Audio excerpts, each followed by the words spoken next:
네, 안녕하세요. 김영희입니다.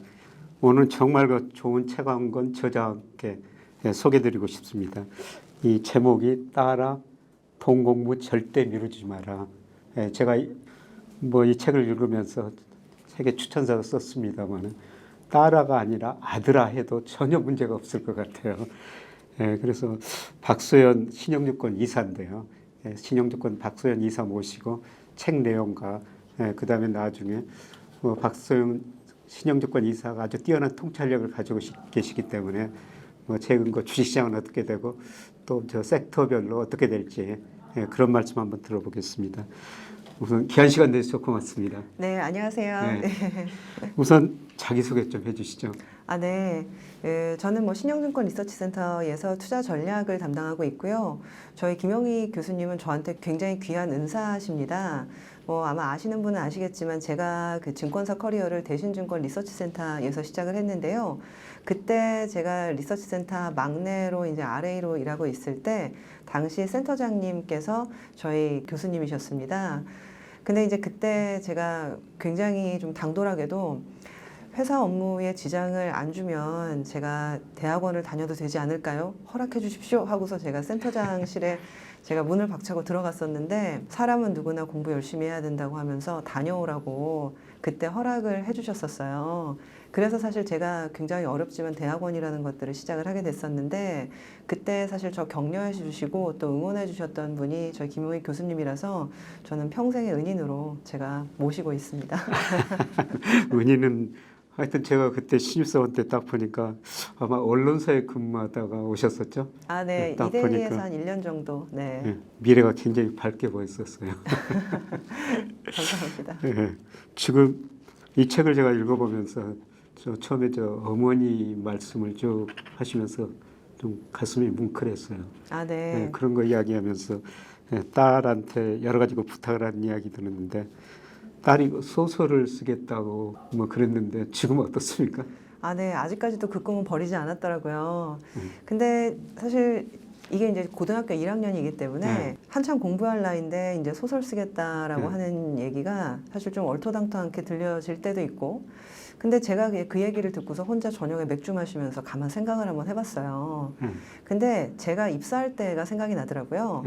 아마 교수님 기억하시겠지만은 제가 입사를 대신증권 했던 시기가 2002년도였는데 그 책에도 나와 있거든요. 제가 이제 입사를 증권사에 하겠다 내지는 했다 이렇게 얘기를 하니까 저희 아빠가 10초간 아무 말을 못 하시더라고요. 그런 내용이 더 써놨더라고요. 네. 그래서 그 당시가 IT버블 붕괴된 지 얼마 안 될 때였고 코스피가 한 500선에서 왔다 갔다 했을 때였기 때문에 다 자란 딸이 그것도 열심히 공부한 딸이 증권사에 가겠다고 하니까 말리고 싶으셨던 거죠.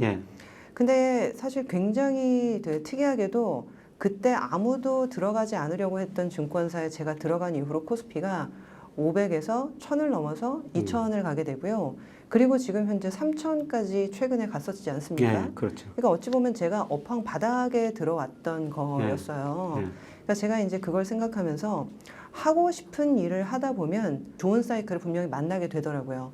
근데 보통은 하고 싶은 일이 아니라 남들이 좋다고 하는 업종에 뛰어드는 경우에는 남들 다 좋다라고 할 때가 업황 고점인 경우가 굉장히 많아서 사실상은 남들 좋다고 하는 일보다 내가 좋아하는 일을 하다가 좋은 사이클이 오는 것을 기다리는 게 사실 더 현명한 투자일 수도 있겠다고 생각이 들더라고요.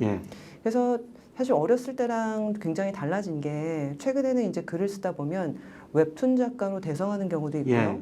그리고 그 웹툰이 넷플릭스나 이런 데에서 영화화 되기도 하고 드라마화 돼서 재벌처럼 살고 있는 젊은 친구들도 굉장히 많더라고요. 그래서 그런 걸 보면서 이게 남들 다 하는 좋다고 하는 업종으로 가는 게 맞을까 아니면 내가 좋아하는 일을 하는 게 맞을까. 근데 이제 맥주를 먹으면서 저는 결론을 내렸죠. 좋아하는 일을 하는 게 맞는 것 같다.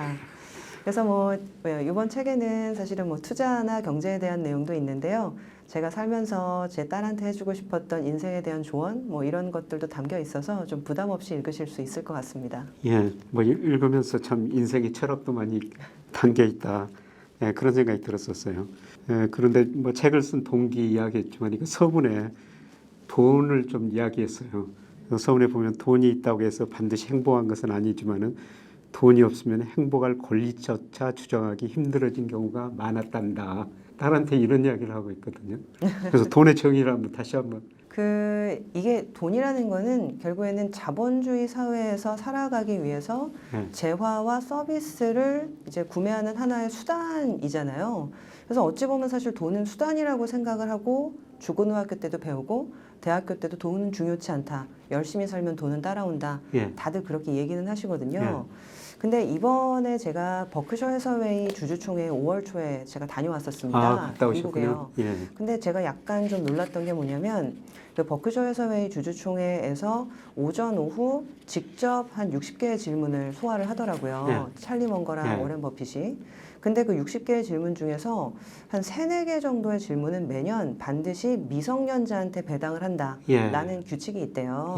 그래서 이번에도 보니까 한 3, 4개의 질문은 중학생이 질문하는 경우도 있고 정말 초등학생이 질문하는 경우도 있고 젊은 아이들이 질문을 하는데 그때부터 이제 좋은 질문을 하려면 공부를 해야 되지 않습니까? 그렇죠. 그러니까 이제 어렸을 때부터 사실은 경제 투자를 전문적으로 교육을 받고 본인이 관심을 가지게 되는 거예요.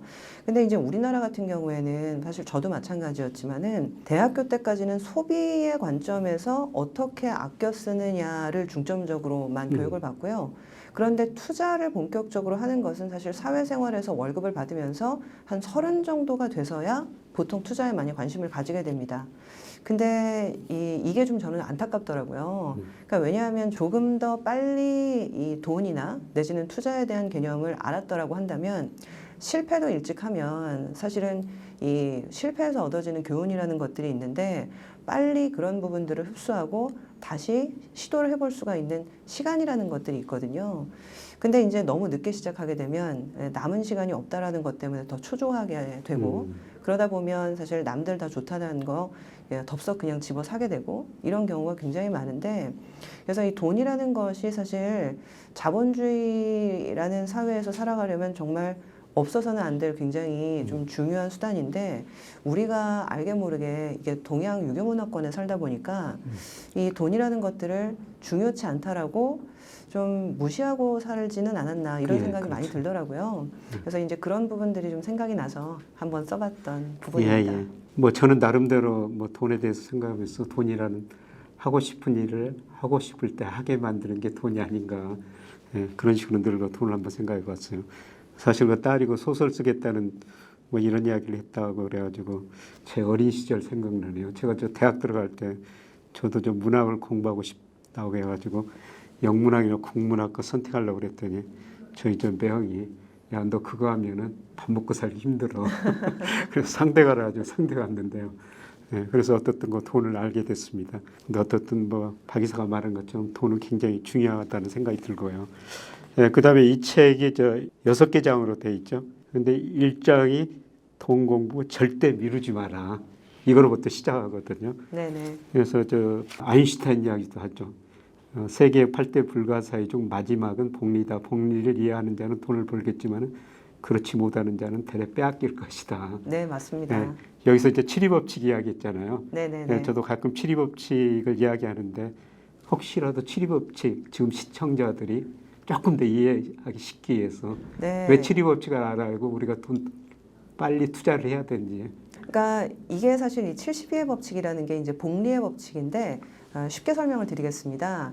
사실 몇 년 전만 해도 이제 코로나 상황에서 금리가 거의 0%에 가까웠잖아요. 그래서 이제 이 복리의 72의 법칙이라는 거는 내가 원금을 2배로 불리기 위해서 몇 년이 걸리는가 이거를 간단하게 계산을 해볼 수 있는 원칙입니다. 근데 금리가 1%일 때는 72 나누기 1을 하면 됩니다. 그러면 72년이죠. 그래서 금리가 1%일 때는 원금을 2배를 만들기 위해서는 무려 72년이 걸린다니까 정말 할머니 돼서 거의 죽어갈 때 원금이 2배가 되는 거죠. 근데 이제 최근에는 금리가 2%, 3% 올라가서 사실은 4, 5%까지 올라갔는데 이것을 제가 투자를 좀 해서 연간 7% 정도의 수익을 올린다라고 하게 되면 연간 7%의 수익을 거둔다라고 가정하게 되면 이것이 복리로 불어나서 원금이 2배가 될 때의 기간이 딱 10년 정도더라고요. 그러니까 어찌 보면 사실은 이 복리라는 것은 시간을 이용해서 내 돈을 빨리 굴리는 법인데 이게 이제 빨리 시작하면 빨리 시작할수록 시간을 버는 부분들이 있기 때문에 어찌 보면 이게 이제 늦게 시작하는 부분보다는 빨리 시작하는 것이 훨씬 좋다라는 것이고 저는 마침 저금리 시대에서 거의 0%, 1% 금리만 보다가 요새 갑작스럽게 인플레이션 때문에 금리가 많이 높아지지 않았습니까? 높아진 것이 굉장히 불편하게 여겨질 수도 있지만 오히려 금리가 높아졌기 때문에 이 복리의 법칙이 더 빨리 그리고 더 강하게 작용할 수 있는 환경도 된 것 같아요. 그래서 어찌 보면 이러한 어떤 72의 법칙이라는 것들을 한번 기억을 해보시고 높아진 금리를 어떻게 활용할까 이런 부분을 한번 생각해 보셔도 좋을 것 같습니다. 뭐 제가 생각해도 그 7위 법칙은 우리가 꼭 기억하면서요. 가능한 투자를 일찍 시작하는 게 저도 좋다. 저희 학생들한테 계속 그 이야기를 하거든요. 근데 뭐 저는 뭐 최근에 금리가 은행 금리가 작년 5% 갔다가 최근에 뭐 3.5% 조만간 다시 2% 진입하리라고 생각해요. 그래서 정말 투자가 중요하다. 그래서 이 책 66페이지 보면은 10% 상품에 투자했을 때 매년 10% 수익률을 낸다고 했을 때 그렇지 않을 경우하고 이게 금액이 비교해 놨으니까 한번 참고하시면 나중에 엄청 차이가 나네요. 네, 사실 저도 계산을 직접 해보니까 생각보다 차이가 많이 나서 좀 깜짝 놀랐습니다. 그래서 우리가 꼭 투자해야 된다는 거고요. 그 다음에 이 장에서는 그 돈의 심리학, 주식 매매 기법 이런 걸 다루겠어요. 네. 이것도 어떻게 생각하면 아주 그 기본적인 이야기인데요. 여기서 뭐 손해난 주식 우리가 매도 잘 못하죠. 네, 맞아요. 예. 네. 그러니까 제 주변에 보면요. 그 전문 투자자들도 이게 손절매를 하는 시점을 놓치게 되면 아예 그 HTS, MTS를 눌러서 켜는 것 자체를 두려워하더라고요. 그렇죠. 왜냐하면 눌러서 켜게 되면 내 계좌가 뜨고 내 계좌에서 손실이 얼마나 났는지를 확인하는 순간 그게 너무 고통스러우니까 아예 그냥 그 애플리케이션을 열지를 못하는 거예요. 예. 근데 그러면서 이제 다들 얘기하시는 비자발적 장기 투자 이렇게 가게 되는 거죠. 그래서 저는 그렇기 때문에 이제 사람이 기본적으로 생존 본능 때문에 이익보다는 손실에 훨씬 민감하게 설계가 되어 있다고 하더라고요. 그래서 이제 보통 원시인 때 이게 나무 열매 따먹고 뭐 이제 버섯도 먹고 하는데 독극물을 먹으면 죽잖아요. 그렇기 때문에 항상 의심하는 버릇이 있고 위험한 것들은 기피하는 버릇이 있는데 그게 DNA에 새겨져 있다. 뭐 그런 말을 하더라고요. 인류학자들이. 근데 어떻게 보면 그게 손실을 기피하는 우리의 성향이 DNA에 새겨져 있는 거죠. 그래서 어찌 보면 이런 것들을 좀 활용을 하려면 저는 싸게 사는 게 굉장히 중요하다. 이런 생각을 좀 많이 해요. 왜냐하면 이게 좋은 주식은 비싼 거니까 그냥 달리는 말에 올라타야 된다라고 말씀하시는 분들도 굉장히 많거든요. 근데 이제 달리는 말에 올라타서 그 말이 더 빨리 달려주면 참 좋지만 이미 빨리 달리고 있는 말이 더 빨리 달릴 확률보다는 서 있는 말을 탔을 때 이제 그 말이 달릴 확률이 훨씬 더 높다고 생각을 하거든요. 그래서 사실 남들 부자 될 때 나 혼자 아무것도 안 하는 것 같으면 좀 손가락 빨고 있으면 좀 내가 뭐 하는 건가 이런 자괴감도 들긴 하지만은 어떤 투자를 할 때든 일단 싸게 사는 것이 굉장히 중요하다. 그러기 위해서는 사실 남들과 반대로 갈 수 있는 용기가 상당히 좀 중요하다. 그래서 그 챕터에 보시게 되면 부자들이 여의도를 멀리하는 이유 뭐 이런 것들이 있어요. 예, 그 3장에 그 이야기가 나오던데 나중에 그거 질문하려고 그러는데 네. 지금 같이 해주시죠. 네, 제가 먼저 말씀을 드렸네요. 그러니까 이게 저도 이제 일하다 보면 실제 기관 투자자를 만나는 경우도 있고요. 그리고 이제 개인 투자자 만나는 경우도 있는데 그 돈을 벌면 버실수록 여의도에서 벗어나시는 경우가 많더라고요. 그리고 이제 최근에는 그냥 여의도에서 벗어나는 게 그냥 일반 투자자들뿐만이 아니라 증권회사도 명동으로 옮기거나 내지는 강남으로 옮기거나 그리고 운용사들도 판교나 도곡동이나 뭐 삼청동 이런 데로 가시는 분들이 많은데 제가 한번 여쭤봤어요. 회사를 옮기신다고 해서 그래서 왜 옮기셨냐라고 했더니 여의도에 있으면 정보는 너무 많아서 내가 금방 부자가 될 것 같은데 중요한 거는 그 정보가 너무 많다 보니까 어떤 것이 진짜 정보이고 어떤 것이 돈 되는 정보인지 구분을 못하는 부분. 그리고 어찌 보면 그 정보에 뒤섞이다 보면 내가 다른 사람들과 다른 생각을 해야 돈을 버는 건데 가치 컨센서스에 뒤섞여서 사실상 돈을 못 벌게 될 확률이 많아서 나는 좀 떨어져서 살겠다. 이렇게 옮기시는 분들이 많다 하더라고요. 근데 이제 아까도 워렌 버핏 말씀을 드렸지만 워렌 버핏의 그 회사 벅셔 해서웨이가 그렇죠. 아시겠지만은 네브라스카의 오마하라는 작은 시골 도시에 있지 않습니까? 그러니까 어찌 보면 부자들이 꼭 뉴욕이나 맨하탄에 살지 않거든요. 저는 여러 가지 느끼는 점이 많더라고요. 예. 그래서 오히려 싸게 사는 노력, 그리고 아까 말씀드렸던 것처럼 남들과 조금 다르게 가볼 수 있는 용기. 예. 어찌 보면 남들과 다르게 가보려면 그만큼 인덱스한 리서치 공부가 예. 필요할 텐데 예. 그래서 돈 공부 절대 미루지 마라. 이렇게 또 말씀을 드려봅니다. 뭐 오랜 버핏 이야기했습니다만 도시에서 많이 떨어진 데 있죠. 예. 그래서 우리 국민연금도 서울에 있어가지고 전주로 맞습니다. 가니까 수익률 떨어진다. 뭐 그거는 별로 의미가 없는 이야기죠. 네, 근데 뭐 또 수익률이 떨어질 때도 있고, 예. 근데 오히려 또 이번 1분기는 수익률이 또 상당히 좋았다고 하니까 이게 이제 시장 상황 따라 달라지는 부분도 분명히 있는 것 같습니다. 예, 그 종목 선택에서 굉장히 그 중요한 이야기 같은데 단 하루라도 밤잠을 설치는 선택은 하지 말아라. 이게 107페이지부터 네네네. 그럼 어떤 식으로 우리가 종목을 선택해야 되는지 밤잠 안 설치려면요. 저는 이제 자산 배분도 같이 하고 있는데요. 아시겠지만 이 자산 배분이든 내지는 종목 선택이든 이 변동성이라는 개념을 굉장히 중요하게 여겨야 되더라고요. 예를 들면 30% 오를 가능성이 있는 종목은 30%도 떨어질 가능성이 있다라고 생각을 해야 되고요. 그리고 5% 올라갈 가능성밖에 없다라고 하는 종목은 사실 떨어질 가능성도 5%밖에 없다라고 생각할 수도 있습니다. 그래서 일반적으로 내가 가지고 있는 종목이 10개라고 하면 이 종목이 변동성이 크면 나머지 한 종목은 변동성이 적은 것들을 가져가야 되고 이러면서 내가 밤잠을 설치지 않으려면 적절한 변동성을 컨트롤을 하면서 가야 되는 어떤 그런 부분이 있더라고요. 네. 그래서 이제 제가 밤잠을 설치지 않으려면 어떤 선택을 해야 된다 이런 말씀을 좀 드렸는데 전체적으로 이 포트폴리오의 어떤 위험 비중 그리고 포트폴리오의 변동성 내가 가지고 있는 주식들이 내가 자고 있을 때 요동을 칠 가능성이 있으면 제가 발 뻗고 잠을 잘 수가 없잖아요. 예. 이렇게 되면 사실 저는 투자는 굉장히 길게 평생 가져가야 되는 아주 긴 작업이라고 생각을 하는데 지쳐서 그냥 놔버리게 됩니다. 네, 그런 경우 많이 보셨잖아요.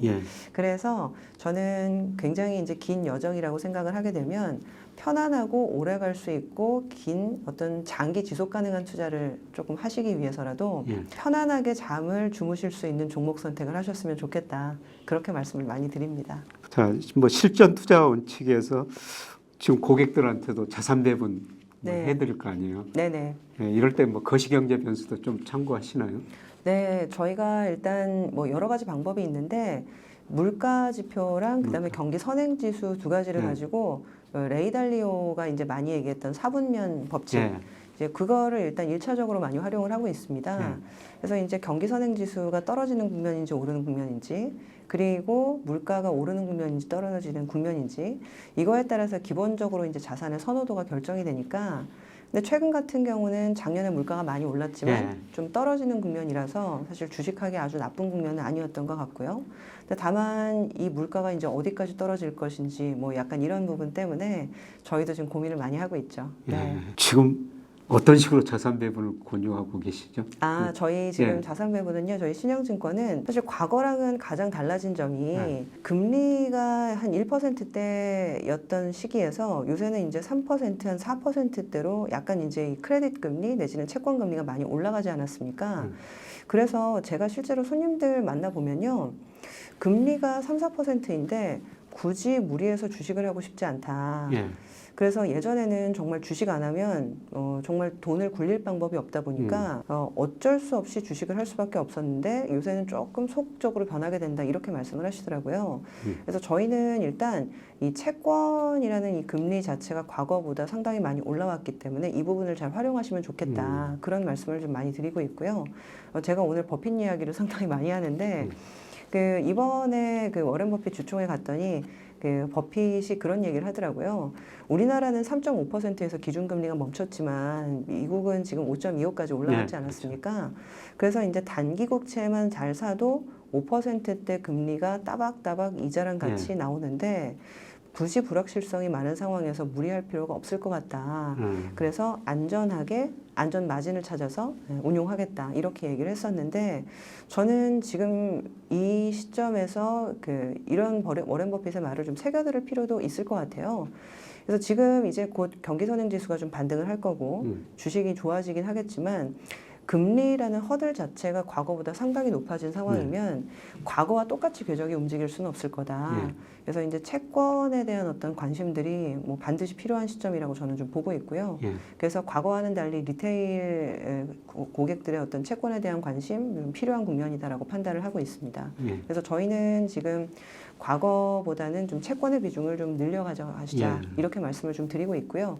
주식은 아마 지금 당장은 아니겠지만 하반기에 좀 좋은 저가 매수 시기가 올 거다 말씀을 드려봅니다. 뭐 우리 가계 자산 중에서 채권 비중이 금융 자산 중에서 2.5%밖에 안 되더라고요. 아, 네, 그거는 네. 제가 몰랐습니다. 근데 주식 하시는 분들은 채권 투자 심심해서 좀 가격 변동이 적어가지고 못할 텐데. 아, 네. 그래서 좀 반응이 어떠신가요? 아, 근데 예전이랑 좀 달라졌던 거는 뭐 사실 주식이랑 채권 어느 한쪽만 골라서 투자를 하는 건 아니고 사실 섞어서 투자하실 수가 있기 때문에 채권을 한 50에서 한 60% 정도 안정적으로 가져가 놓으면 나머지 40%는 조금 위험하게, 위험하게라는 표현은 조금 이상할 수 있겠지만은 조금 이제 그 수익을 추구하는 형태의 투자를 하실 수가 있는 거거든요.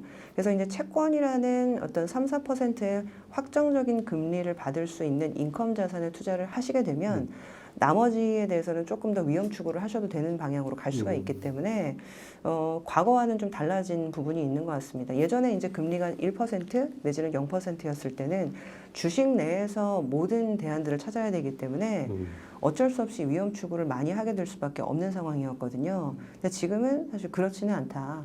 그래서 어떻게 보면 좀 채권에 대한 투자를 좀 중장기적으로 늘려 가져가시는 것이 리테일 고객들한테도 상당히 좋은 수단이 될 수 있다 보고 있습니다. 뭐 저도 작년 하반기부터 뭐 채권 투자 좀 하십시오 계속 좀 권유하고 있는데 뭐 어떤 증권회사에서는 그 채권 영업을 하기 위해서 저 고객들 모셔다 놓고 저보다 강의하라고 제가 몇 개 또 최근에 다녀온 적이 있었는데요. 네네네. 하여튼 우리가 뭐 채권에도 좀 많은 관심을 가져야 될 것 같습니다. 제 유튜브 구독자들이 20, 30대도 있지만은 네네. 주로 40, 50대가 많으시거든요. 네네네네. 그래서 이런 분들이 지금 돈이 예를 들어서 5천만 원, 뭐 1억이 현금으로 가지고 있다. 네, 그러실 수 있죠. 네. 그래서 저도 이런 구체적인 질문을 받는데 지금 5천만 원, 1억이 있으면은 지금 어떻게 투자해야 되느냐 이런 질문을 꼭 받거든요. 네네. 우리 박 이사가 우리가 40, 50대 이런 분들을 대상으로 한번 어떤 식으로 한번 해야 될지 한번 좀 말씀 좀 해주시죠. 네, 사실 저희 신영증권 주 고객층들도 지금 40대, 50대 그 이상 분들도 많으시기 때문에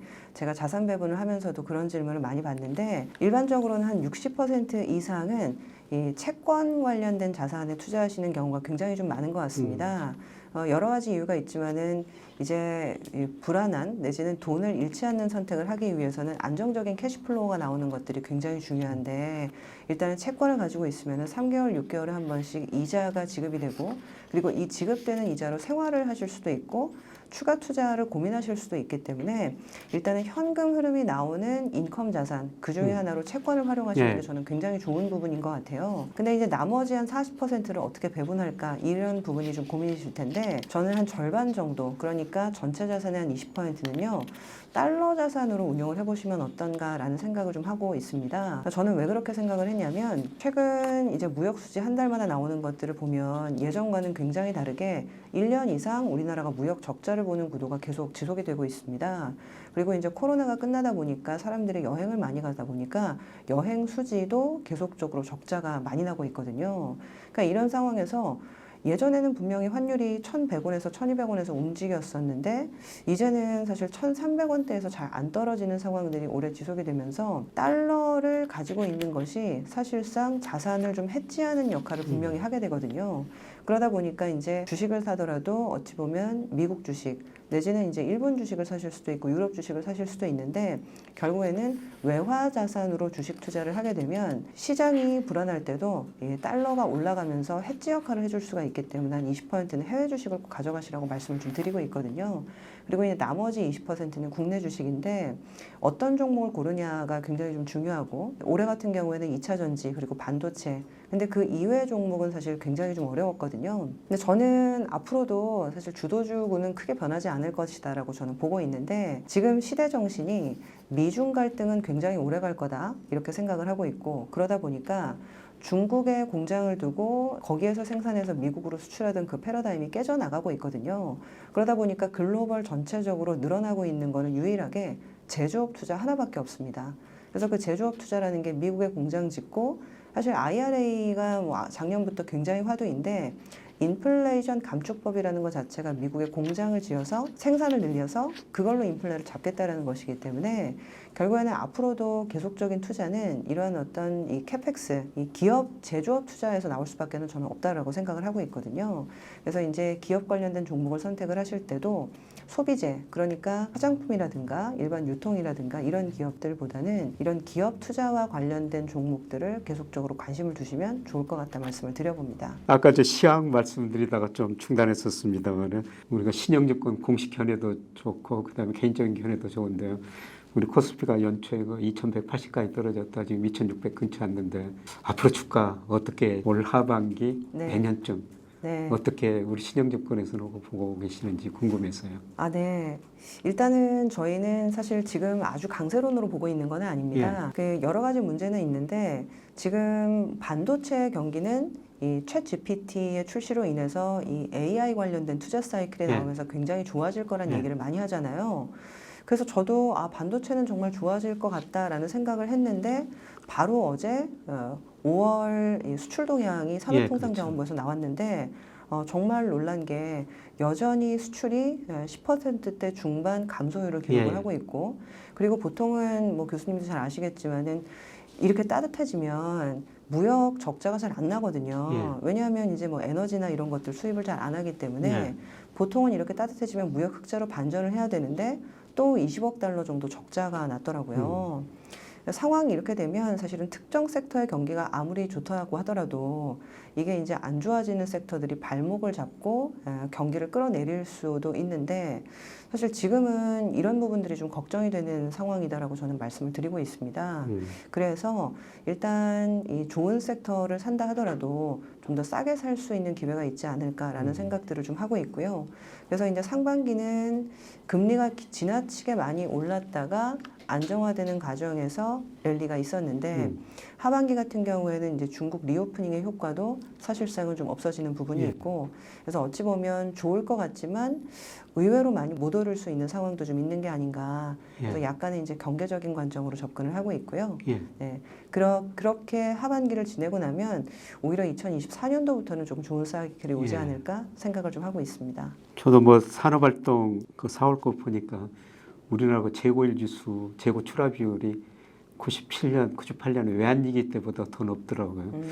그 데이터 보고 좀 깜짝 놀랐어요. 그리고 선행지수 앞서 말씀드렸습니다만 제가 뭐 3월에 저점일 것이다 이런 말씀을 계속 드렸는데 OECD 선행지수는 4월에 약간 반등했는데 통계청가는 또 4월까지 계속 떨어졌죠. 이런 것들이 언제 오를 것인가 좀 관심을 가져야 되고요. 그래서 저도 그 4, 5월까지 올해 주식 전망하면서 괜찮다. 그런데 하반기 들어서는 조금 리스크 관리를 해 주셔야 된다. 더 싸게 살 기회가 올 것이다. 이런 이야기를 하고 있는데요. 지금 말씀 들어보니까 저하고 뭐 크게 다르지는 않은 것 같네요. 네네. 그런데 올해 우리가 상반기 코스피 보니까 이 업종별로 많이 보니까 전기전자 업종이 제일 많이 올랐고요. 네네. 그다음에 운수장비, 뭐 자동차, 그다음에 기계, 뭐 철강 이런 경기 관련주들이 많이 올랐더라고요. 네, 맞습니다. 그래서 주시장은 앞서 경기 회복을 미리서 반영하고 있구나 이런 생각이 들었는데 지금 삼성전자 주가가 그래도 많이 올랐지 않습니까? 네네네. 이 반도체 경기 네. 이거는 어떻게 보고 계시는 건가요? 그 사실 반도체 경기는 저도 그 요새 챗 GPT를 유료 버전을 써보고 있거든요.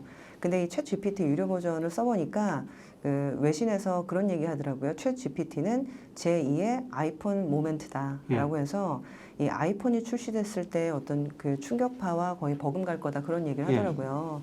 근데 실제로 제가 써보니까 이 유료 버전 같은 것들은 애플리케이션이 이제 아이폰 장터에서 이제 나오는 것처럼 플러그인이라는 것들이 붙어서 실질적으로 굉장히 많은 이제 애플리케이션이 나올 수가 있는 상황이 되겠더라고요. 근데 그렇게 되면 사실은 더 많은 반도체가 필요할 테고, 그리고 더 많은 어떤 연산을 해야 되니까 특수 AI 반도체 같은 것들이 필요할 텐데, 그런 흐름으로 보게 되면 사실 중장기적으로 수요는 굉장히 많이 증가할 것 같더라고요. 근데 중요한 거는 그것들을 투자해야 되는 기업들이 돈이 많으냐, 사실 그런 부분이 굉장히 중요할 것 같은데, 지금 우리나라에서 굉장히 좋아하시는 미국 빅테크 기업들은 아직은 돈이 많죠. 그러니까 이제 그 기업들은 투자를 많이 할 텐데, 아까 교수님 말씀하신 것처럼 다른 기업들은 사실은 재고도 굉장히 높고, 그리고 이제 다른 기업들은 투자할 만한 여력이 많이 없는 기업들이 많아서 양극화가 굉장히 심할 것 같더라고요. 그러다 보니까 사실 반도체 경기는 저는 중장기적으로는 굉장히 좋게 보고 있는데, 이 단기적으로는 사실 좀 헤쳐나가야 될 관문이 있는 거 아닌가, 이런 생각도 좀 해보게 되고요. 고민이 많아지는 지점입니다. 네. 그리고 우리 수출 보면 이제 반도체가 한때 20%까지 갔다가 5월까지 보니까 비중이 13%로 많이 줄어들었더라고요. 네네. 대신 자동차가 맞습니다. 비중이 급격하게 증가했어요. 네네. 근데 지금 자동차 정말 경기 좋은 건가요?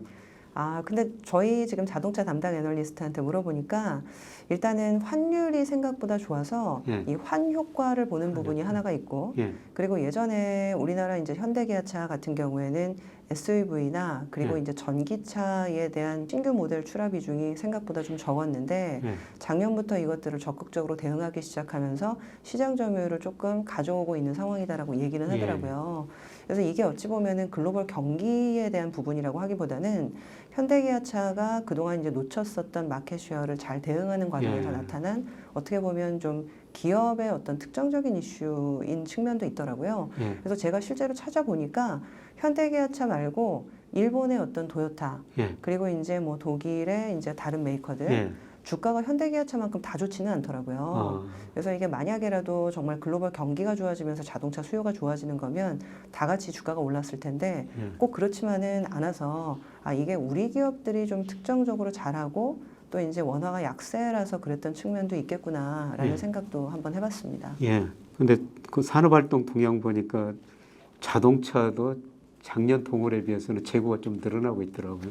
그래서 미국으로 수출을 하고 있는 미국 항구에 우리나라 자동차가 많이 거기에 그냥 쌓여 있더라. 적재되어 있다, 뭐 그런 말씀. 이런 이야기도 나오는데, 하여튼 그 자동차만 좋았는데 한번 생각 좀 해봐야 될 것 같고요. 그리고 제가 여기서 제일 궁금한 게 조선업종이에요. 제가 작년 하반기에 울산 강의하러 몇 번 내려갔거든요. 조선업장 관련자들 이야기 들어보니까 굉장히 낙관적인 이야기를 해요. 그동안 저가 수주 받아가지고 적자 냈는데 앞으로 3, 4년 수주를 받았는데 고가 수주다. 내년부터 이익이 굉장히 많이 늘어날 것이다. 그래서 낙관적으로 이야기했는데 그 뒤로 주가는 떨어지도 요새는 좀 반등하고 있는데요.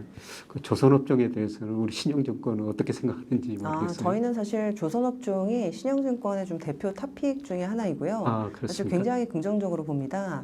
근데 이제 저희 그 조선 담당 위원도 그런 얘기는 하는데요.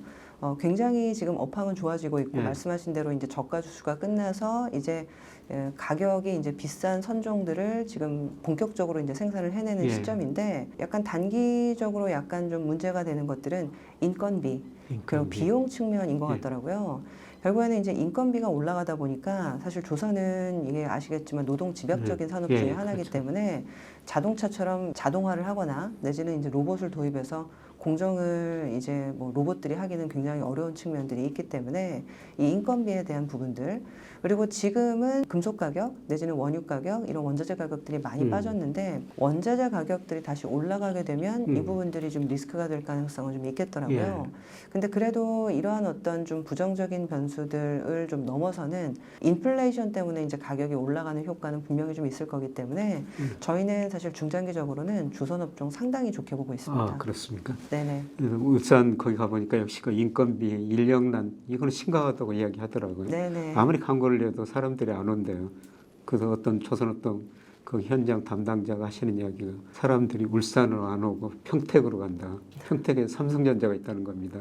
거기 일이 울산 조선업종 일보다 조금 더 쉽고 돈도 더 많이 받으니까 참 울산에서 사람 구하기 힘들다. 그래서 얼마 전에 한 신문 보니까 1200명 베트남 사람들을 수입한다. 이런 이야기가 있던데, 그 인력난 문제는 심각하더라고요. 그래서 어떻든 조선업종은 좋다. 이런 말씀을 들으니까 저도 그 사람들 견해가 좀 일치한다 이런 생각이 드네요. 그리고 또 다른 좀 관심 가질 우리가 업종이 뭐가 있을까요? 저희는 사실 좀 중장기적으로는 헬스케어나 헬스케어. 이런 측면도 좀 관심을 가지자라고 예. 말씀을 좀 드려봅니다. 이게 어떤 측면이냐면요. 노령화의 사실 헬스케어 종목은 좋은 경우도 있고 나쁜 경우도 예. 있더라고요. 그래서 헬스케어 같은 경우가 일본에서는 노령화라서 좋을 줄 알았더니 갑자기 약가이나 압력이 들어와서 사실상 굉장히 좀 어려움을 겪었던 시절이 이제 80년대, 90년대더라고요. 근데 이제 재밌는 거는 지금 약가이나 압력이 이제 들어오면서 한 10년 전쯤에는 이제 제네릭 의약품이라고 해서 화학 복제약이 뭐 굉장히 좋지 않았습니까? 근데 이제 10년, 20년 이제 지나고 나서는 이제 화학 복제약이 아니라 바이오 시밀러라고 하죠. 예. 결국에는 이제 이런 좀 바이오 생약품에 대한 제네릭 의약품을 지금 생산을 많이 하게 됐는데 미국은 최근에 이제 복지 비용 그리고 이제 재정이 좋지 않다 보니까 적극적으로 약가 인하를 하겠다라는 입장이고 그러다 보니까 이런 약가 인하를 하기 위해서 싼 복제약을 생산을 해줄 파트너가 필요한 것 같더라고요. 그러다 보니까 뭐 지금 당장 사실은 주가는 오르지는 않았거든요. 올해는 이제 2차 전지 그리고 이제 뭐 반도체 이런 것들이 워낙 좋았으니까 근데 향후에는 이런 좀 약가 인하 압력을 좀 극복하기 위해서 이 바이오시밀러와 제네릭을 좀 산업적으로 육성시킬 가능성이 좀 있지 않나 이런 생각을 좀 해보고 있고요. 오늘 아침에도 보니까 이 우리나라 정부에서 수출이 너무 안 좋다 보니까 산업적으로 정부가 주도해서 주도적으로 육성을 해야 될 산업이 뭐가 있느냐. 첫 번째로 바이오를 꼽으셨더라고요, 그렇죠. 대통령이. 그래서 지금까지 주가는 좋지 않았지만 좀 더 중장기적으로 보게 되면 바이오 산업을 한번 보기는 해야 되겠다. 그런 생각이 한번 들었습니다. 그게 아마 바이오 관련주들 뭐 이런 것들이 2015년인가요? 맞습니다. 그때 한번 급등하고 좀 오랫동안 쉬고 있죠. 네, 그때 이제 경기가 안 좋을 때 보통 이제 제약 바이오가 좋은 경향이 있는데 사실 교수님께서도 조금 경기가 좀 둔화되는 조짐들이 보인다 이렇게 말씀하셨잖아요. 근데 오히려 그럴 때 제약 바이오는 또 빛을 발하는 섹터이기도 해서 저도 좀 관심 가지고 지켜보려고 합니다. 제약 바이오는 정말 그 종목을 잘 선정해야 되더라고요. 그렇죠. 그러니까 이게 잘못했다 하면은 반대로 들어서 거꾸로 가는 경우도 너무 많아서 업종 내에서도 등락이 너무 엇갈리는 그런 섹터인 것 같습니다. 뭐 제 주위의 사람이 일부가 바이오 종목 투자해가지고 제가 수십억을 손해 본 경우도 좀 아주 가까운 사람한테 보고 있거든요. 네. 바이오는 정말 그 종목을 잘 선정해야 되겠더라 그런 생각이 좀 듭니다. 최근 미국 같은 경우에는 참 재밌다고 생각을 했던 게 뭐 항암제나 내지는 그냥 일반 신약이 아니라 비만약을 가지고 주가가 많이 오르더라고요. 네, 그래서 요새 보니까 일라이릴리라고 해가지고 아시겠지만은 허벅지에다가 맞는 주사제로서 비만을 치료하는 건데 예전에 이제 삭센다라는 약이 나왔을 때는 체중 감량률이 5%밖에 안 됐다 하더라고요. 근데 이제 이번에 나온 신약은 한 25% 감량률을 가져와서 코로나 상황에서 미국인들이 굉장히 많이 뚱뚱해지고 집에 있어야 되다 보니까 근데 이제 그 신약으로 살을 뺐다라는 얘기가 입소문이 퍼지면서 없어서 못 파는 지경이 돼서 지금 현재 일라이릴리 주가가 엄청나게 좋다 이렇게 얘기를 하더라고요. 그래서 이제 저는 사실 제약 바이오 섹터는 일반적으로는 뭐 항암이라든지 그리고 아주 특수 신약이라든지 이런 것들만 생각을 했는데 이런 좀 성인병이라든지 내지는 이제 고질화된 생활질환 같은 것들을 치료하는 신약들도 지금 해외에서는 많이 나오고 있는 추세인 것 같습니다. 뭐 우리나라에 그만큼 좀 능력을 가진 회사들이 있나요? 근데 우리나라 같은 경우에는 이제 이런 비만 신약까지는 아닌데 최근 이제 뭐 코로나가 끝나고 마스크를 벗어서 그런지 미용기기 관련된 회사가 주가가 상당히 좋더라고요. 그래서 이제 이 미용기기는 이제 중국 수출이나 좀 아시아 수출 모멘텀도 좀 있는 편이고 그러다 보니까 우리나라는 또 우리나라에서 잘하는 분야가 분명히 좀 있더라고요. 그래서 이제 순수 제약 바이오라고 하기는 어려운데 좀 이제 헬스케어의 좀 또 다른 미용기기 섹터들 그런 것들은 아마 전문가들이 굉장히 많이 잘 아실 것 같습니다. 신용증권 사이트에 들어가면 그런 관련 종목들이 추천돼 있죠. 근데 저희는 사실은 그렇게 좀 작은 종목까지 커버를 하지는 못해서요. 근데 아마 좀 스터디를 해보시면은 굉장히 많은 자료들이 인터넷상에 있을 것 같습니다. 꼭 공부 한번 해보시고 관심을 가져야 될 것 같습니다. 뭐 저 책 이야기하도 좀 아마 청취자들이 사실 이런 게 더 궁금해서 가지고 제가 좀 다른 질문을 드렸어요. 뭐 예정이 없는 질문 들어가지고 잘 대답해 줘서 고맙고요. 남편분 잘 계시죠? 전에 네. 그때 회사 다닐 때 제가 대신중군 다닐 때 그때 자주 이야기 들었는데 그 이후로는 소식을 못 들었는데 근데 이 책 마지막 분 보니까 사랑 뭐 딸에게 권유하는 이야기 남편하고 싸우면서 어떤 일 거기서 어떤 교훈을 얻었다 네. 뭐 이런 이야기도 하고 있는데 제가 2005년도에 결혼했으니까 네. 아직은 결혼 20년은 안 됐거든요. 근데 정말 초기 한 2, 3년은 정말 많이 싸웠던 것 같아요. 네. 근데 이제 한 4년 차, 5년 차 가면서 좀 깨달았던 부분이 있는데 거기 책에도 그런 얘기가 있습니다. 예. 그 결혼이라는 것들은 얼마나 불일치를 감당할 수 있느냐다. 그러니까 어떻게 보면 나와 잘 맞는 사람과 살아가는 것이 결혼이 아니라 불일치를 감당하면서 살아가는 게 결혼이다. 이런 얘기가 있더라고요. 그래서 저는 이게 그 말에서 참 깨달음을 얻었는데 저희 남편은 저랑 정반대의 성격이거든요. 예. 저는 그냥 가만히 앉아서 그냥 책 읽고 조용히 있는 거를 좋아하는 성격이고 예. 저희 남편은 굉장히 운동도 좋아하고 사람 만나는 거를 좋아하는 아주 활달한 성격입니다. 근데 저는 어찌 보면 제가 가지고 있지 않은 그런 점을 가지고 있는 사람이라 좋아서 사랑해서 결혼했던 것 같아요. 근데 막상 결혼을 하니까 지금 집에서 청소해야 되는데 나간다고 하니까 얄밉고 같이 좀 청소 좀 해줬으면 좋겠는데 또 나간다니까 화내고. 근데 그거 가지고 한 3년간 지지고 볶고 싸우다 보니까 내가 좋아했던 남편 모습은 어떻게 보면 그런 활달하고 좀 건강한 모습이었는데 제가 그 사람을 어떻게 보면 올가매려고 했던 거 아닌가 이런 생각이 좀 퍼뜩 들더라고요. 예. 그래서 그 다음부터는 이제 뭐 술 먹고 와도 예. 12시까지만 들어오면 뭐라고 하지 않을게 라고 했더니 그 다음부터는 평화가 찾아오더라고요. 예. 뭐 그런 얘기를 하면서 이게 삶이라는 게 또 결혼이라는 게 요새는 이제 결혼하시지 않는 분들도 굉장히 많지만 꼭 결혼하지 않아도요 남자친구 여자친구 만나도 똑같은 얘기인 것 같아요. 삶이라는 거는 내지는 만남이라는 거는 불일치를 얼마나 감당할 수 있느냐에 관계의 성패가 달려 있다. 네. 예, 뭐 제가 저 후배 애널리스트들 펀드 매니저들 제자들 주례를 33번 썼거든요. 그때 같이 다녔던 거 두 분도 제가 주례서고 그랬었는데 네네. 예, 제가 주례서 할 때마다 사랑이란 상대방의 장점을 키워주는 것이다. 뭐 이런 이야기를 꼭 했습니다만은 아마 우리 저 박 이사가 남편하고 싸우면서 이런 것도 좀 깨달은 게 아닌가 이 책 마지막 부분 읽으면서 그런 생각이 들었어요. 밑은 짓이 싸우고 나서 남편이 좀 먼저 미안하다고 사랑한다고 말해주는 내 아빠가 참 고맙게 느껴졌다. 부끄럽습니다. 딸한테 이런 남자 어떻게 만났으면 좋겠다는 생각인가요?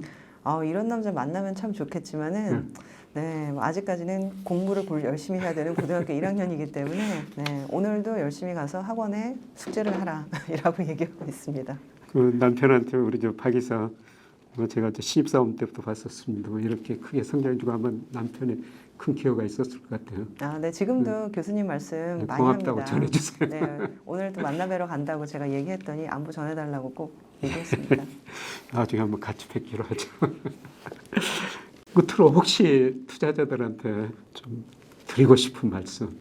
네. 그 책을 사실 쓰면서 사실 대중서이고 어떻게 보면 투자를 좀 처음 시작하는 분들에게 이제 하고 싶은 이야기들을 정리해서 어찌 보면 이게 이제 전문 투자자들 그리고 지금 투자 경력이 굉장히 오래되신 분들한테는 좀 이제 어울리지도 않는 책일 수도 있는 거 아닌가 이런 생각을 좀 하긴 했어요. 근데 어찌 보면은 이 투자에 있어서의 기본이라는 거를 가끔 저도 잃어버리고 살 때가 굉장히 많거든요.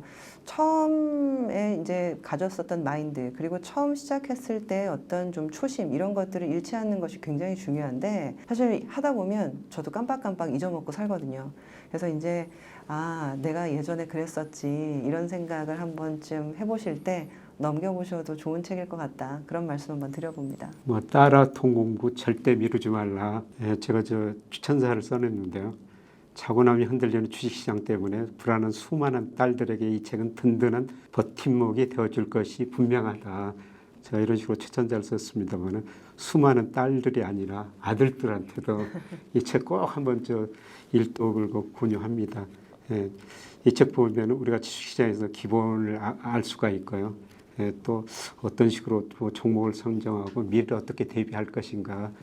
그리고 마지막으로 딸한테 드리는 거 인생 철학. 이거는 뭐 딸한테 하는 이야기지만은 뭐 어떤 사람한테도 필요한 이야기인 것 같습니다.